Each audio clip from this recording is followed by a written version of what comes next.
Hey there, ready for a deep dive into something truly fascinating? We're going to be cracking open the pages of oceanofpdf.com/Kanixa.pdf. That's a book about prophetic medicine. It is. And it was written by Ibn Qayyim al-Jawziyya.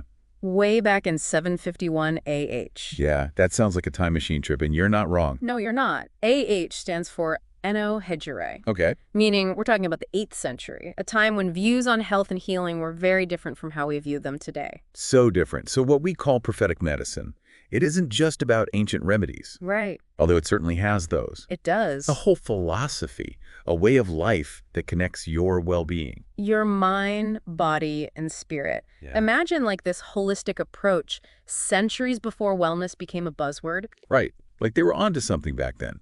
So you might be wondering, herbs and honey aside, what can we learn from this ancient wisdom that applies to our modern lives? Well, get this, one of the core principles is moderation, Yes. particularly in what we eat. Makes sense. The Prophet Muhammad emphasized never overfilling the stomach. Right. A concept that resonates very strongly with today's science, wouldn't you say? Absolutely. And, modern research shows that overeating is linked to a whole slew of issues. Oh, yeah. From obesity to digestive problems. Yeah. It's almost like a precursor to intermittent fasting. Right. Which has become so popular lately. It's so true. It makes you wonder, what else were they ahead of the curve on? And here's where it gets really intriguing, at least for me. The book dives into the spiritual side of well-being. Yeah. It talks about how your faith and your health are really deeply intertwined. For example, seeking refuge in God from illness reflects a mindset where your spiritual well-being is as crucial as your physical health. Yeah, it really makes you think, doesn't it? Could our beliefs about health, about our ability to heal or the effectiveness of certain practices actually influence our well-being? There's a lot to unpack there, this really powerful connection between the mind and body that we're only just starting to fully grasp in modern medicine. Okay, so let's dive into some specifics that the book highlights. Okay. Have you ever heard of cupping therapy? Sure. It's making a comeback, with even top athletes like Michael Phelps using it. Yeah. It's really fascinating to see how an ancient practice can find new life in the modern world. The book talks about using cupping to draw out what was traditionally believed to be bad blood, and the goal was to restore balance and promote healing in the body. It really resonates with the growing interest in alternative therapies today. It's like we're rediscovering these ancient practices, and we're finding they have real merit. Yeah. And speaking of rediscovering, the book also talks about black seed. Oh, yeah. Now, this tiny seed gets a lot of attention, and for good reason. Right. It was traditionally used for a whole range of ailments, from headaches to digestive issues, even skin conditions. Yeah, and what's really fascinating is that black seed oil is having a major moment as a modern-day supplement. People are turning to it for its potential health benefits.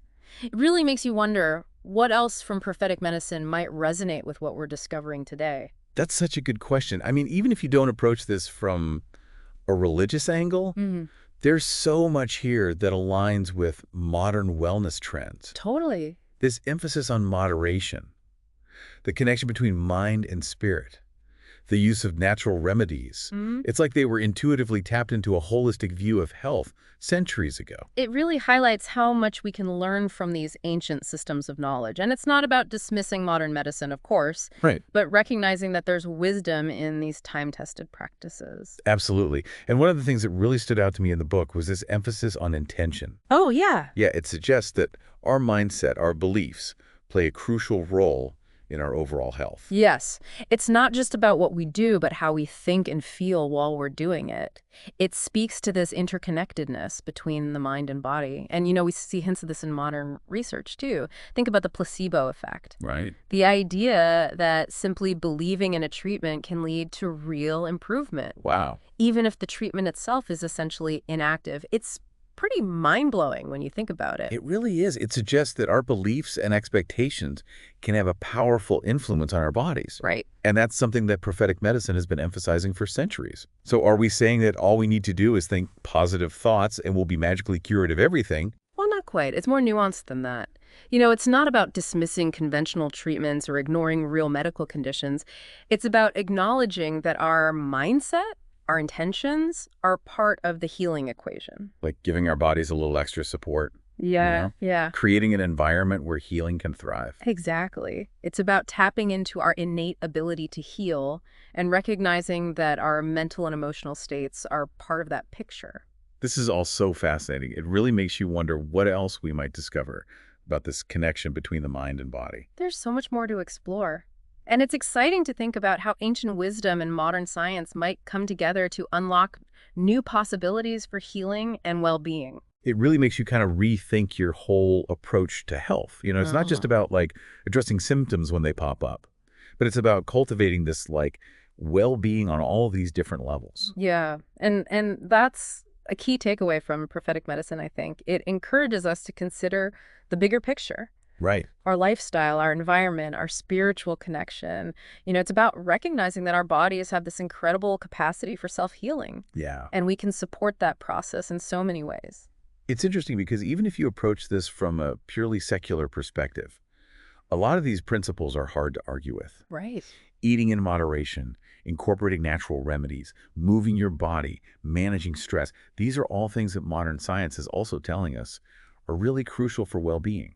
Exactly. And that's what I find so compelling is the way that these ancient practices so often intersect with what we're discovering through modern research. Totally. It speaks to such a deep understanding of the human body and its connection to the world around us. It's like tapping into the wisdom of our ancestors. Right? Yeah. People who lived in closer harmony with nature. Right.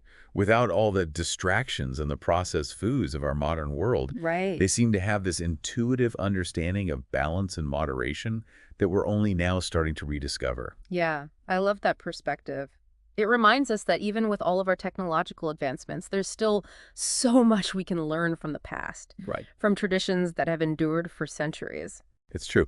So as we kind of wrap up this deep dive into prophetic medicine, it really begs the question, what can you take away from this, and how can you apply it to your own life? Well, maybe it's an invitation to be a little more mindful. Okay. A little more aware of the interconnectedness of your mind, your body, and your spirit. To look for those areas where you can bring in more balance. Yeah. More intentionality. Yeah. Into your everyday choices. That's beautifully said. It really is about recognizing that the power to heal, to thrive, it lies within each of us. It does. And sometimes it takes exploring ancient wisdom like this to unlock that potential. Well, that's all the time we have for today's deep dive. Thanks for joining us, and we'll see you next time. At the end of this podcast, please share your thoughts on the book, and if you enjoy this content, don't forget to like and subscribe for more.